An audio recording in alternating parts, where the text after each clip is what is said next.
Hello friends, I am Konkona Konkona লাইফস্টাইলে তোমাদের সবাইকে স্বাগত। আশা করি তোমরা সবাই খুব ভালো আছো, আমিও খুব ভালো আছি। তো দেখতে থাকো সারাদিন কি করি না করি সবটাই তোমাদেরকে শেয়ার করো। যেহেতু বাড়িতে থাকি সারাটা দিনই কাজ করি, তাই তোমাদেরকে খুব একটা আমি ভয়েস শেয়ার করতে পারি না, মানে সামনে এসে ক্যামেরায় কথা বলি না। তো শুরুটা আমি করে থাকি, কিন্তু আজকে সেটাও করতে পারিনি। তো যেহেতু একটু দেরি হয়ে গেছিলো, আর আজকে সানডে, তো অনেক কাজের চাপ ছিল। তো সকালে সকালে উঠেই দেখতেই পাচ্ছি এখানে চিকেন ম্যারিনেট করে রেখে দিয়েছি, অনেক কিছু মশলাও দিয়েছি, আদা বাটা, জিরে বাটা, তারপরে রসুন বাটা, লঙ্কা বাটা, তো অনেক কিছু দিয়ে ম্যারিনেট করে রাখা আছে। আর একটু সামান্য সর্ষের তেলও দেওয়া ছিল। এখানে আলুটাও কেটে রাখা আছে। তো আজকে যেহেতু সকালবেলা কিছু খাইনি, তাই প্রথমেই ভেবেছি আজকে মাংসটা রেডি করে নিই। তো এখানে দেখতেই পাচ্ছ মশলা কষাচ্ছি তেলের ওপরে, আর বেশ কালারটা কিন্তু সুন্দর লাল লাল এসছে। অল্প একটু কাশ্মীরি লঙ্কার গুঁড়োও দিয়েছি। দেখে কি ভাবছো ডায়েটে আছি? একদমই না। সকালবেলা কিছু করতে ইচ্ছে করছিল না, মা বলে গেছিলো ম্যাগি করতে, বাট ম্যাগি আমি করিনি। কালকে এনে রেখেছিলাম এই দইটা, 100 দইটা, তো ভাবলাম এখন খাওয়াই যেতে পারে, তাই এখন খেয়ে নিলাম। খিদে পাচ্ছে। তো যেহেতু রান্না করেছি, আর মাছ মাংস রান্না করলে না দেখবে একটা মাছি, তারপরে একটা কেমন গন্ধ টাইপের লাগে। তো তাই জন্য আমি এখানে ভালো করে মুছে নেবো। আর আকাশটা দেখে বুঝতেই পারছো পুরো মেঘলা, কারণ একটু আগেই বৃষ্টি হয়েছে। আর যেহেতু বৃষ্টি হয়েছে, তাই আমি সাথে সাথে উঠোনটা ধুয়েও দিয়েছিলাম।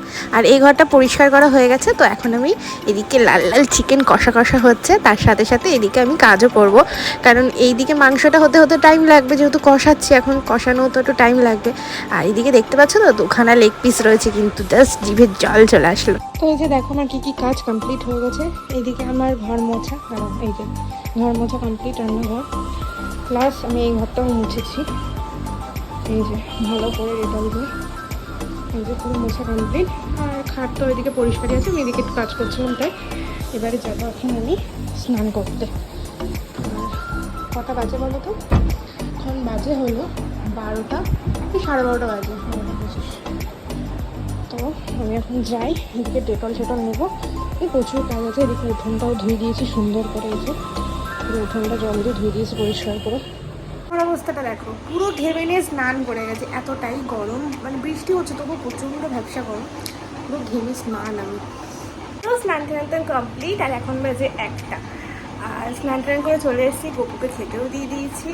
আর চিকেন রান্না হয়ে গেছে। আজকে লাঞ্চে আছে ভাত, হ্যাঁ ভাত আছে, কালকে একটু শুক্তো আছে, মাছের ঝোল করেছে আজকে সকালবেলা, আর আমি এখন করেছি চিকেন। তো এই যে এখানে গপুকে খেতে দিয়েছি। আজকে গপুকে পেয়ারা দিয়েছি, কালকে আমি বাজার থেকে পেয়ারা নিয়ে আসছিলাম, তো সেই পেয়ারা দিয়েছি। এখনো পর্যন্ত আমার কোনো এডিট করাও হয়নি, কি বলবো। তো এইদিকে তো লাল লাল চিকেন আমার রেডি, তো দেখতে কিন্তু দারুণ লাগছিল। তো এই যে এখানে রয়েছে ভাত, আর এটা রয়েছে কাঁচকলা দিয়ে আলু দিয়ে মাছের ঝোল, আর এটা তো আজকে স্পেশাল চিকেন। খেয়ে উঠে কি কাজ করতে দেখো, এখানে ঘর মুছলাম, যেহেতু খেয়েছি, মানে এটু মুছি, তারপরে এখানে সব পরিষ্কার করে মুছে রাখলাম। এখানে ভাত রয়েছে, এখানে থালা বাসন মেজে সব করে রাখলাম। এটা জলেরই দাগ, এটা ওঠে না, আমরা ভেবো না। গ্যাস ট্যাস মুছলাম, এখানে সেলাপ টেলাপ মুছেছি, সব করেছি। অনেক বাসন ছিল, মেজেছি। তার থেকেও বড় কথা, কড়াই ছিল একটা বড়, এই যে যেটা রান্না করেছি, এটাও মেজে রেখে দিয়েছি। এবার তোমরাই বলো, খেয়ে উঠে এইসব কাজগুলো করতে তো কষ্ট হয়, জানি সবাই করে, মারাও করে, তো প্রচণ্ড কষ্ট হয়ে গেছে। মানে খেয়ে উঠে না, তোগুলো বাসন মাজার থেকেও বড় কথা, কড়াই ছড়াইগুলো একটু চেপে মাজতে হয়, তো সেসব করলাম এখন। তো এখন খাবো ওষুধ। A few moments later, 2000 years later, one eternity later. এখন তো দেখে বুঝতেই পারছো সন্ধে হয়ে গেছে। আমি আমার গোপসোনাকে খেতেও দিয়ে দিয়েছি, আর সন্ধেবেলা গোপসোনাকে দিয়েছিলাম চকোস। তো ও এখন বসে চকোস খাক, আর আমি এখানে টুক করে রেডি হয়ে নিই। যেহেতু পড়তে যাব, তো তাই জন্য একটুখানি হালকা পাতলা রেডি হয়ে নিলাম, আর সেরকম কিছুই না। তো রেডি হতে হতে মনে পড়লো যে একটা জিনিস আছে, তারাও তোমাদেরকে দেখা। আর জিনিসটা হলো এই যে এই বাটার পপকর্নটা। তো এটা তো নিয়ে আসছিলাম অনেকদিন আগেই, তোমরা দেখেছি।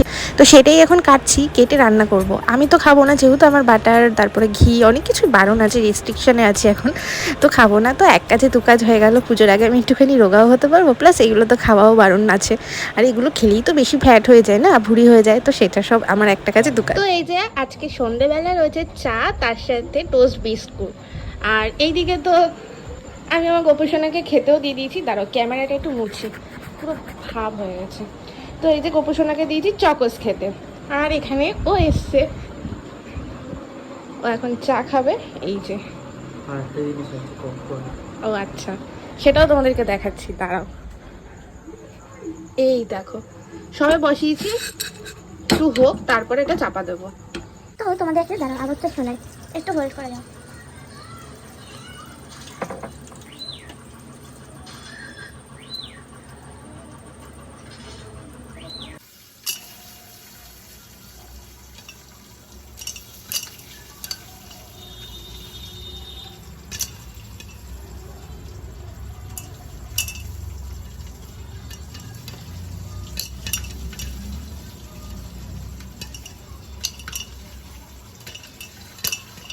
তো এখানে তো দেখতেই পাচ্ছ ফাইনাল লুক, এক প্রেশার কুকার পপকর্ন। তো এখানে খাবো অনেকে, আমি, মা, বাবা, তারপরে ও, অনেকে মিলে খাবো। তো এখানে মা দেখতে পাচ্ছ তো নিয়ে এসছে কচু, এটা মা নিয়ে আসেনি, নিয়ে এসছে একটা কাকা, তো সেই দিয়েছে। বেরিয়ে পড়েছি, পড়তে যাচ্ছি। আর এমনই ওয়েদার, আমাদের বাড়ির ওখানে বৃষ্টি পড়ছে, বাট এখন এখানে বৃষ্টি পড়ছে না। আমি যে এত কথা বলছি কিন্তু অন্ধকার দেখাচ্ছে আমাকে, কতটা কি দেখা যাচ্ছে আমাকে কে জানে। আর এদিকে তো মেলা হচ্ছে, তাই জন্য আবার গান বাজছে। আমরা দুজন এখন এতটাই চা খেতে ভালোবাসি যে মানে বলার মতো না। তো চা খেয়ে নিলাম, আবার একটু খেয়ে বাড়িতে চলে এসেছি। বাড়িতে এসে দেখতেই পাচ্ছ অনেক কাজ করেছি, সব বোতলগুলো জল ভরে ফ্রিজে ঢুকিয়ে রেখেছি। প্লাস তারপরে আমি গোপুসোনাকে খেতে দিয়েছিলাম। গোপুসোনাকে খেতে দিয়ে এখন ভাবছি কোন প্যান্টটা পরাবো, সেটাই এখন খুঁজছিলাম। তো এই যে এই জামাটা পরাবো, আর আজকে ঠান্ডা ঠান্ডা ওয়েদার ছিল, তো ওই জন্য ওকে জামাটা পরি, নাহলে অন্যদিন হলে ওকে প্যান্ট পরেই শোয়াই। প্রচণ্ড গরমে না হলেও কষ্ট হবে, তাই জন্যই। আর দেখতে পাচ্ছ আমি একটুখানি ওকে সামনে দিয়ে দেখিয়ে নিলাম, ওরও কিন্তু বেশ ভালো লাগছিল। আমার মুখটা দেখে বুঝতে পারছো ও কিন্তু হাসছে, আমি তো বুঝতে পারছি ও হাসছে। তো তারপরে এখানে ওর জামা প্যান্ট যেগুলো ধুয়ে দিয়েছিলাম এই পর্দাতেই মেলে দেওয়া হয়, যেহেতু পর্দাটা কাঁচা ধোয়া, আর বাইরে কোথাও মেলি না, ঘরেই মেলা থাকে, মেলে দিয়ে রাখি আর কি, যেহেতু ফ্যান চলে, ফ্যানের এতে শুকিয়ে যায়। তো তোমরা এরকম কে কে করো বা কোথায় মেলো সেটা কিন্তু কমেন্টে অবশ্যই জানিও, আর একটা করে জয় গোপাল বলে যাও। তো তারপরে জানলাটা দিয়ে দিলাম, যেহেতু আমি এই জানলার সামনেই শুই, আর ওই জন্যই আমার খুব ভয়ও লাগে। তো আজকে রাত্রিবেলার ডিনারে ছিল রুটি আর মাংস। তো এখানে আমি নিয়ে নিয়েছি রুটি আর মাংস, আর একটা জিনিস দেখবে আমার ঠোঁটেও কী হয়েছে। তো এইসব তো হয়েই যাচ্ছে আমার, মানে রাত দিন কিছু না কিছু একটা হচ্ছে। তো ভিডিওটা ভালো লাগে like, comment, share and subscribe করতে ভুলো না। অবশ্যই কমেন্টে জানিও ভিডিওটা তোমাদের কেমন লাগলো, অবশ্যই কিন্তু সেটা কমেন্ট করে জানিও। আমি প্রত্যেকের কমেন্টে রিপ্লাইও দিই, এমনকি পড়েও থাকি।